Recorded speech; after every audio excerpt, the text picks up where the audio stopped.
to my Harlem portraits, the show that aims at shedding the light on the fundamental contribution of African Americans to the building of this country and of Black excellence. Today, we are celebrating Black excellence in civil rights and in the arts. Why? Because we are in Winston-Salem, we are at the International Black Theater Festival, and we are talking to a legend, an icon in civil rights movement, a person who really, not even 13 years old, she was already on the bridge from Selma to Montgomery with Martin Luther King Jr. Who are we talking about? Lynda Blackmon Lowery. Thank you for being with us. I am so honored to have a legend like you with me. It is my honor and a pleasure. Thank you for having me. God. So let's tell people who don't know what happened in Selma, what happened during those years, 1965. Let's start from the beginning. Where were you born and what was your childhood like? You had a very traumatic experience. My name is Lynda Blackmon Lowery. I was born and raised in Selma, Alabama. My determination to make change in this world came on September the 19th, 1957. That was the day my mom died.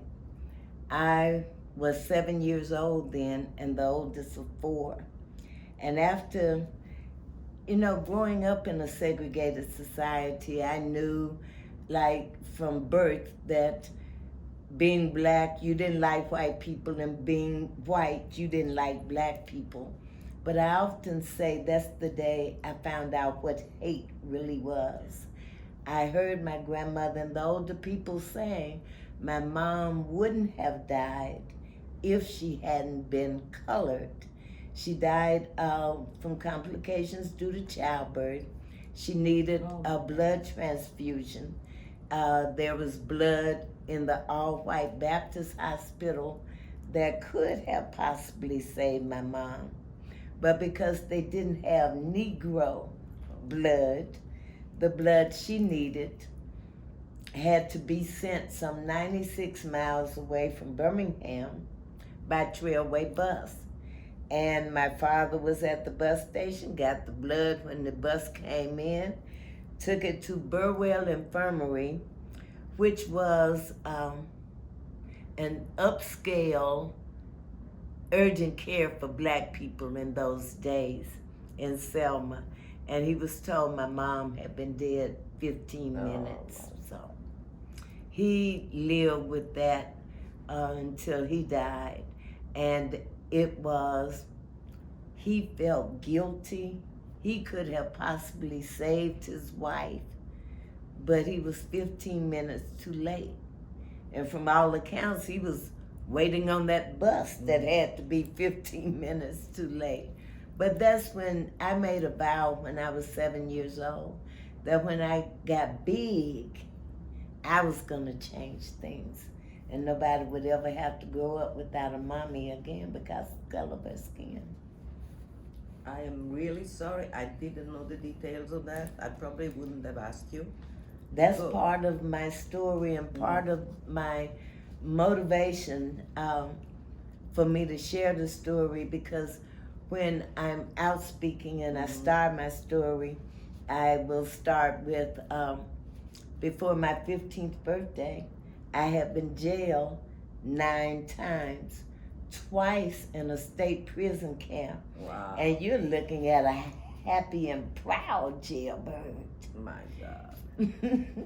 and that's for how I doing tell nothing, my for story. doing nothing but just trying to have your rights applied. Yes, just trying to change things for all people, and eventually we did.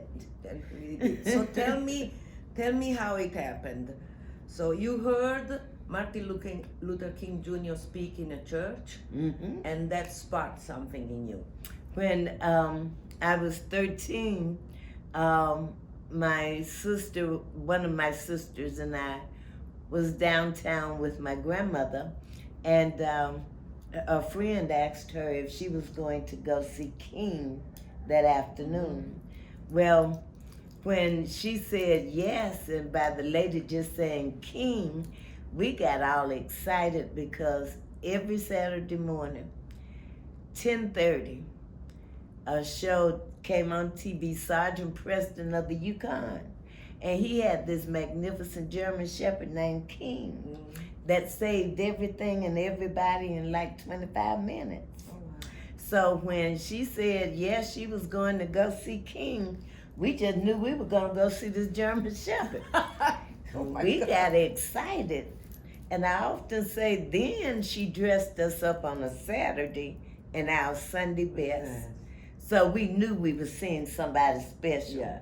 The German Shepherd. But instead, it was not the German Shepherd. Right. We had decided on how we was going to shake his paw and who we was going to let him say. And we got to the church and found the seats and all these people sitting up there talking, and we were just looking around for this German Shepherd. And a man with, I'd say it, the biggest eyes I had ever seen, named Mr. James Baldwin, introduced the Reverend Dr. Martin Luther King Jr. We were some disappointed children because we was looking for the German Shepherd. But when Dr. King started to speak, he was talking to our parents about the right to vote and getting it nonviolently. He said you can get a person to do anything with steady, loving confrontation. And it passed by my 13-year-old ears. But the second time he said it in that speech, I heard him distinctively call my spirit. He said, Lynda, you can get to do anything with steady, loving confrontation. And I jumped up saying, oh yeah, that's how I'm gonna do it. And my grandmother pulling me back down on the pew saying, you better shut up, you in church. But I realized and remembered my vow at 7. And all these people were standing up with me for change. And I knew I wasn't alone, but he empowered my spirit. I didn't know what empowerment meant or if that wasn't even a word then, but he empowered me. And I've been empowered ever since. Yeah, you felt the call and you followed it. Yes. And you went through with it. So this brought you to become a volunteer, a non-violent volunteer in the movement of Dr. Yes. Martin Luther King Jr. And we come to March 21st, 1965. Well, in order to get to March 21st, which was the third and successful at the march. Capitol. Yes. Yeah. We first one need to was- go back to March 7th, Yes. and that's what's known as Bloody Sunday. Yes. And marches were attacked and so forth. But we actually need to know why we were on that bridge on March 7th. And that was due to the fact that a young man named Jimmy Lee Jackson, who lived in Marion about 30 miles west of Selma, had been shot during a night march while attempting to protect his mother and or 82-year-old grandfather. He was shot in the stomach twice by an Alabama state trooper. And he died. He was brought to the Good Samaritan Hospital in Selma. It was now a hospital for blacks and poor whites. and he died some 8 days later. I'll never forget the day he died. It was February 26, 1965. And that was the day my friend Ruby Nell Brooks turned 15. That was her birthday. And we couldn't celebrate it because of this young man's death. So they decided, the leaders decided that they were going to walk from Selma to Montgomery to inform then Governor George Wallace that we were protesting the death, the murder of Jimmy Lee, and that we were still on the battlefield nonviolently for the right to vote. That's why we were on that bridge that day, trying to head to Montgomery. We were, we lined up two abreast. We were led by the late Congressman John Lewis and Hosea Williams. Mr. Albert Turner, one of the movement leaders in Marion, and I'll never forget our 17-year-old high school leader at the time was Charles Malden. When John in the front got down to the line of state troopers, we were told we were an illegal assembly and there would be no march from Selma to Montgomery that day. And one of our trainers, Jimmy Webb, was walking up and down the line saying, "Kneel, kneel." Because we had been on a couple of marches where we was stopped by the police and they didn't take us to jail. We knelt, said a prayer, and went back to the church and regrouped. But so kneeling was a thing that we were aware of. And from about the 17th row, going back up the bridge, we started kneeling. And while on my knees, I heard these gunshots. And then there was this smoke coming up from the ground. And we didn't know it at the time, but that's exactly what it was. It burned your nose, your eyes, couldn't breathe, couldn't see, and very confusing and scary. I felt someone grab me in the back of my collar, trying to pull me out of this kneeling position, and I was resisting. So this person leaned over me and grabbed me by my lapels and jerked me backwards into him. And I always said that was a dumb move on his part. It might have been on my part too, but his hand came up by my mouth. That was the only part of me that wasn't nonviolent. And I bit him. And I heard the word nigger twice, and he hit me in my forehead twice. Wow. He pushed me away from him, and I was able to get up and start running into this cloud of tear gas, and this man who turned out to be a sheriff's deputy was running behind me, hitting me. Wow. Okay.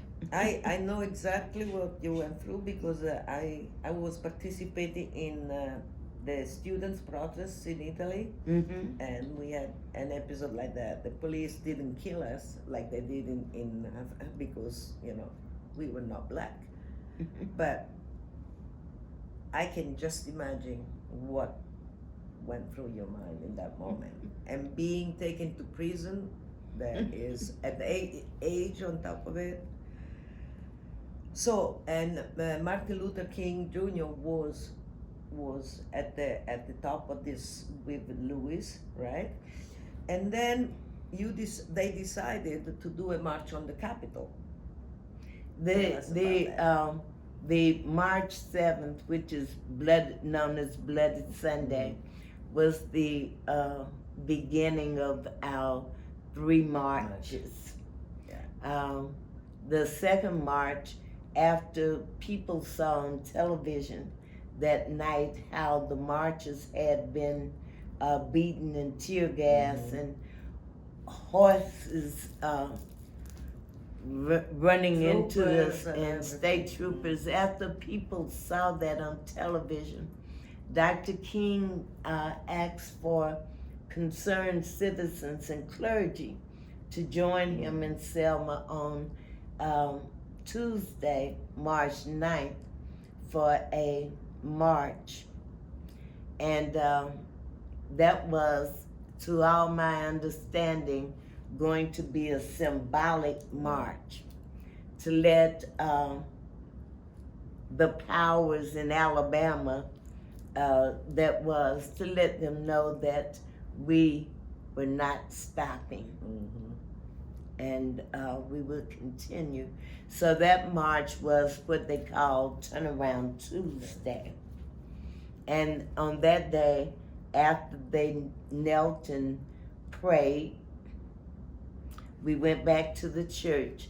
But see, that day, because I didn't finish the March 7th thing, that on March 7th, on Bloody Sunday, I was 14 and I received a total of 35 stitches in my head. Oh, wow. So on March 9th, I was right back out there with my sister and some more of our friends when we marched across the bridge on Turnaround Tuesday.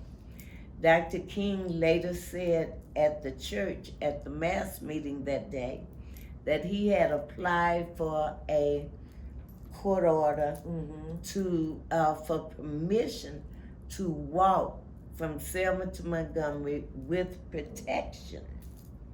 And I made the second vow of my life. I said in that church, Lord, if there's a march from Selma to Montgomery, please let me be on it. And of course, my dad and my grandmother said I couldn't, but I was determined. I was going to run away if I had to, because I wanted then Governor George Wallace to see my bandages and my shaven head, and I wanted him to know, boy, you just messed up. You've created your worst nightmare. I was going to grow up, get an education, come back and take his job. That's what I was going to do. I'm so glad dreams change. I'm glad. Fantastic. So let's go to the Capitol now, and then I'm going to talk about your book, which has been turned into a show. Oh yes, okay. On the march actually lasted. I was actually able to go on that march, and on March 18th, my name, Lynda Blackmon, age 14, became the youngest name on the official list of 300 that was allowed to walk from Selma to Montgomery with the protection of the Alabama National Guard, who had been federalized by then President Lyndon Johnson to protect us, and he also sent regular army. And so it took us 4 days. It rained some kind of way all 4 days. We were led into the city by Dr. King. And the next day was the 25th, and there were thousands of people walking from what we call the city of St. Jude, which was a Catholic compound, you might say, school, hospital, you know, and training, nursing school and stuff. So we marched from there to the state capitol, which was about maybe 5 blocks away. My father, my grandmother, and my 3 siblings and I walked together because they came from Selma, you know, to do this. And so we walked together. That was a proud moment. I didn't We got 2.5 blocks from the Capitol. This is how big the crowd was, and we wasn't at the end. Wow. They said it was over 25,000 people, and I believe it. Okay. Oh, yeah. Oh, yeah. So we got there, and I stood on somebody's car and yelled, "I'm here, Governor Wallace. I'm here."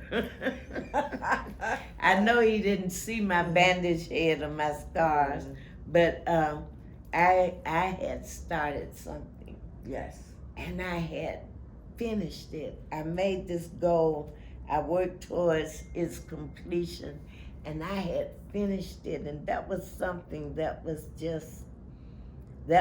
powerful to me in itself, because my grandmother always taught my siblings and I that she was not raising any quitters. When we start something, we had to take it to the end no matter the outcome. And that's how you learn. And that's how you grow. So, yeah.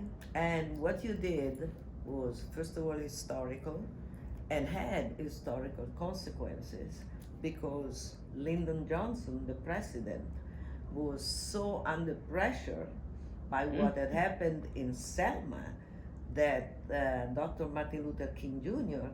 managed to convince him to sign the Voting Rights Act of 1965. We will be celebrating it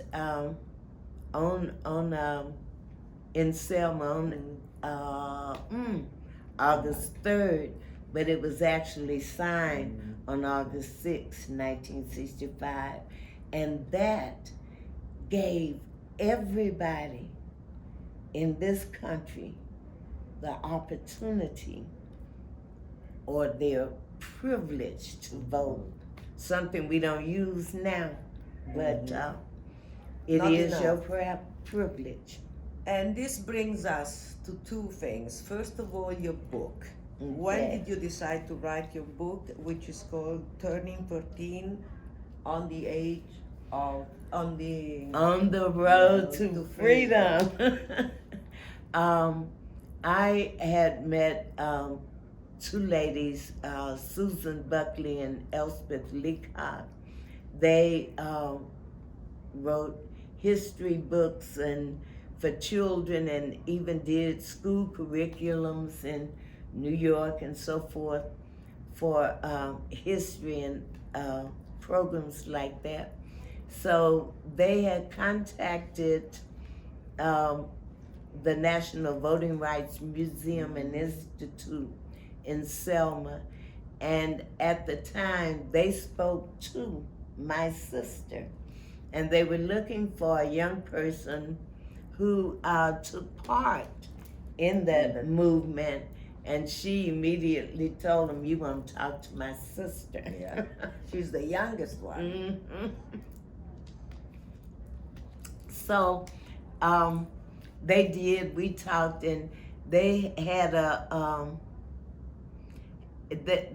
a 4 series of history books and the last one they put a 750 word story, my story, in their book. And we used to then go around and visit schools and talk to children, tell the story. History, it can't happen without you. And one day, Elspeth said, "Lynda, we need to do a book just about you." And I say, "I don't think so, because I wouldn't buy no book about me." But then it took them almost 8 years to get my story out of me. Wow. Because it really brought back a lot of hurt and a lot of memories.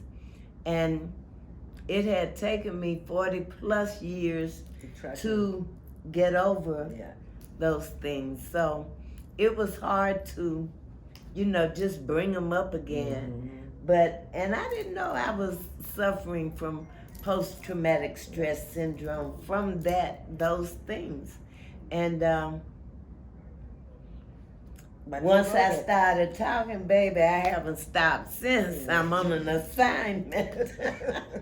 Because you realize that helps you also. It when you most take certainly out, does. On top of helping everybody else who's listening to you and who's hearing from the words of someone who will live that.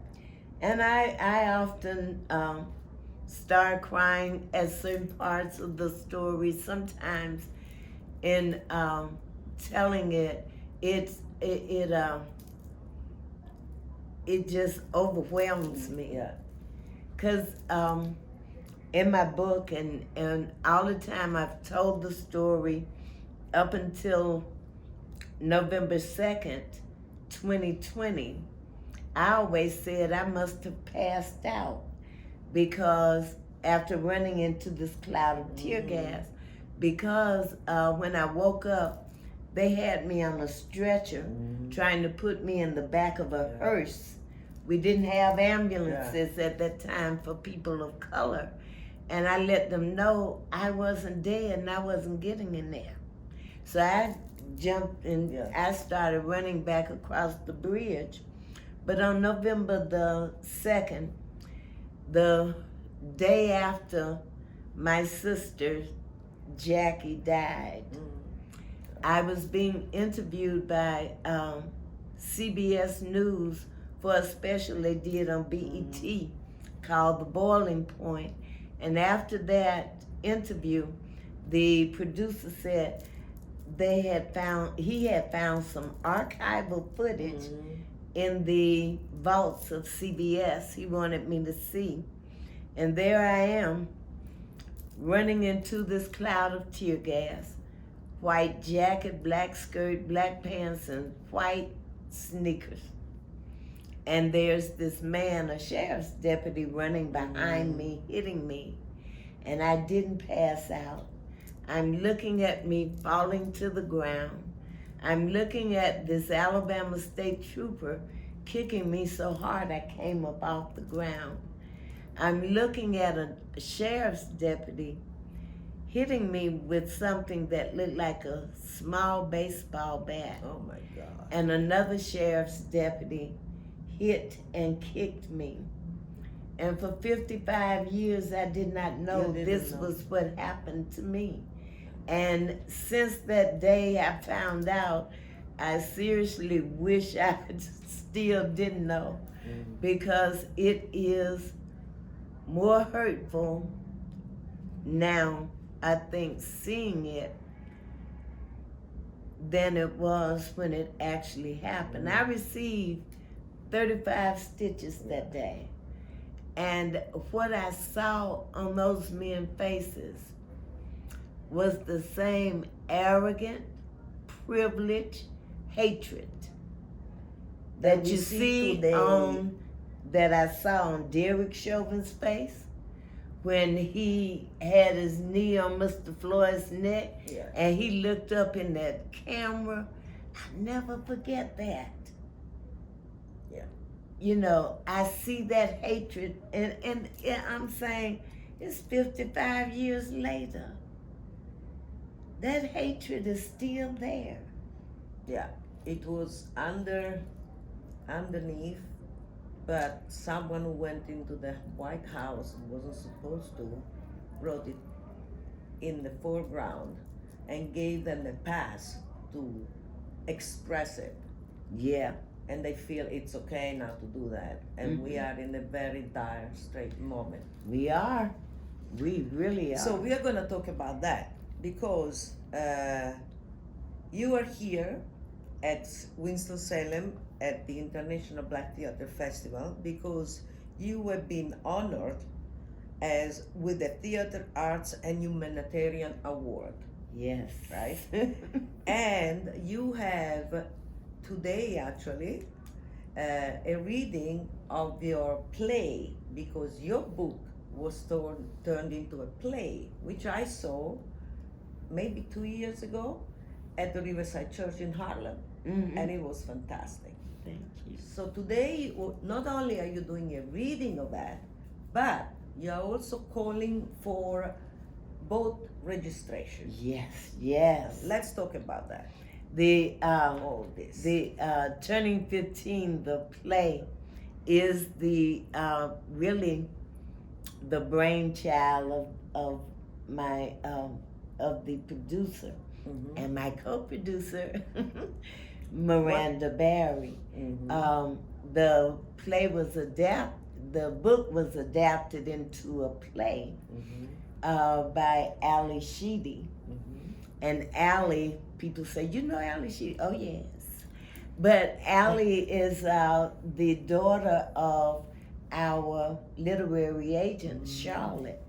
And Miranda just believed so much in the message of this story, of my story, that she was the driving force.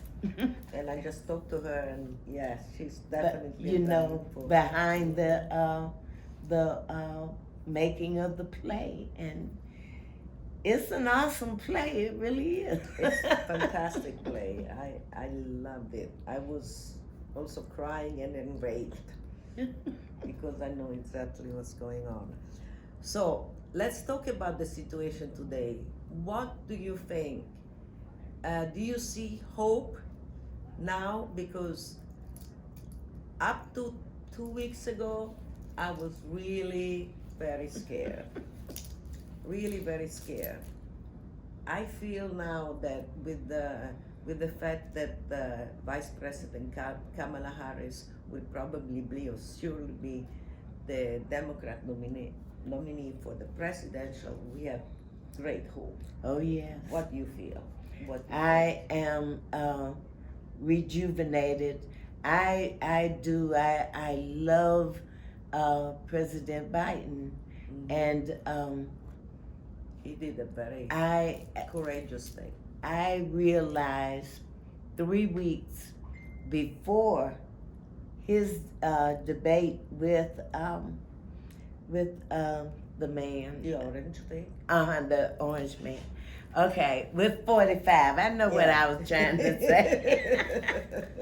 But I knew I had been seeing different podcasts, different white women podcasts that was really uplifting her to the ceiling and telling about her qualifications. And I tried to analyze things in my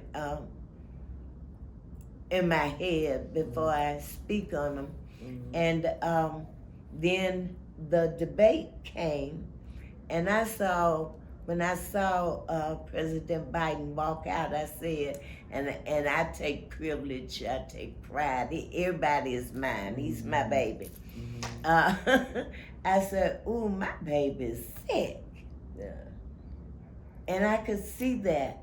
And I think he has been grooming Vice President Harris just to, for this. And I told someone, same night of that debate, I say, Joe is going to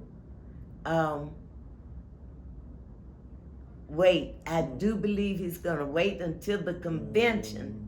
And he's gonna, when he's nominated, he's gonna back out and push her up there and say, and I just felt that way. And then the news media and some of them Democratic politicians, y'all gonna catch hell at the polls.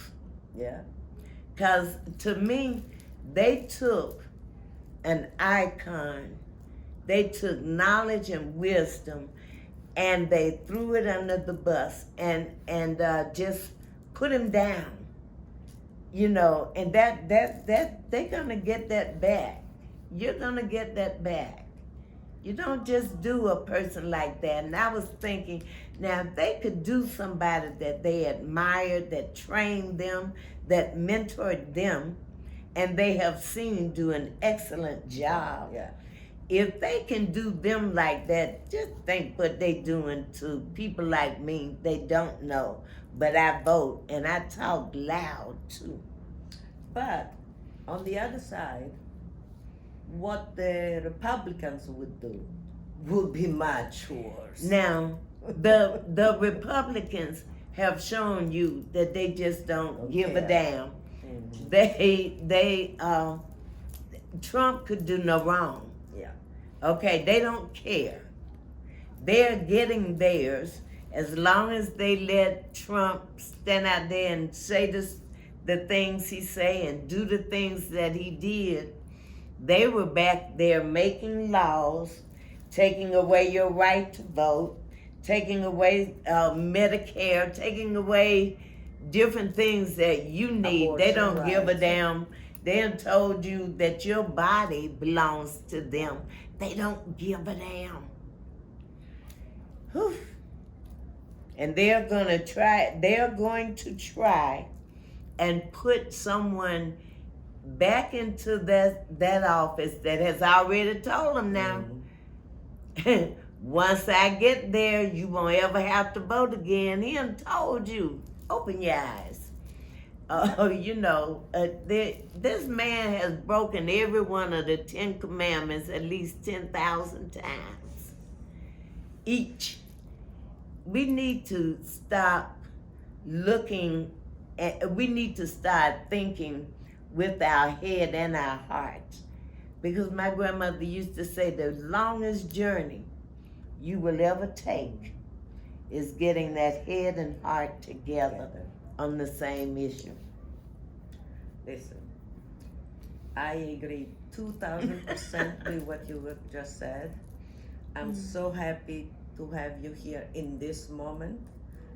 I will show this interview to the world and I hope you do too, because this is the most powerful message in this moment. All we need to do is vote. Vote. Because your life does depend on it. This is the most critical, and I'm not American, I'm Italian. Mm-hmm. But this is the most critical election in my lifetime, not only for America, because if someone like that goes into the White House, it's a danger not only for this country, right, but for the world.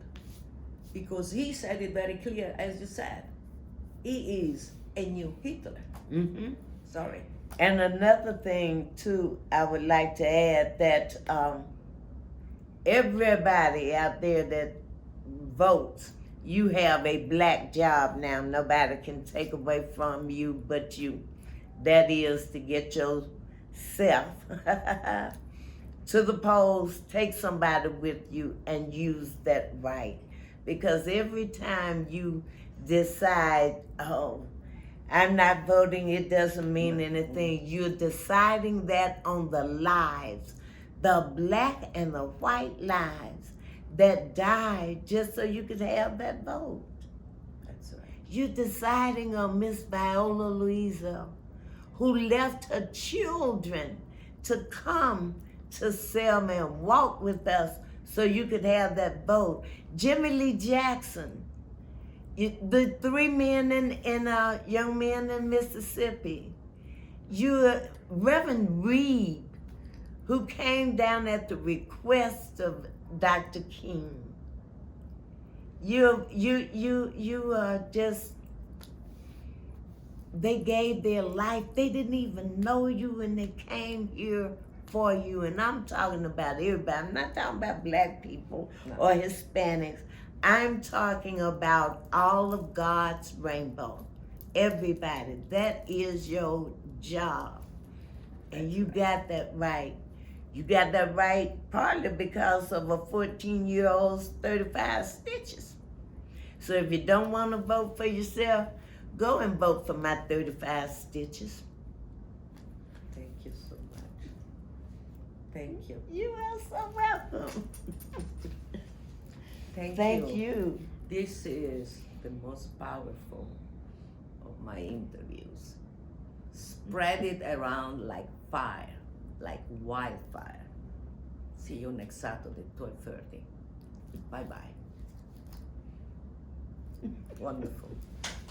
And I want to invite all of you to the 60th Bridge Crossing Jubilee in Selma, Alabama.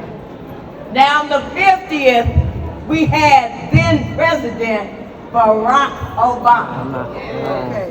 Last year, we had Vice President Kamala Harris. But in 2025, we're going to have President Kamala Harris. And you are all invited. It will be March 7th through the 9th. And we celebrate that time because that time was a victorious time for us.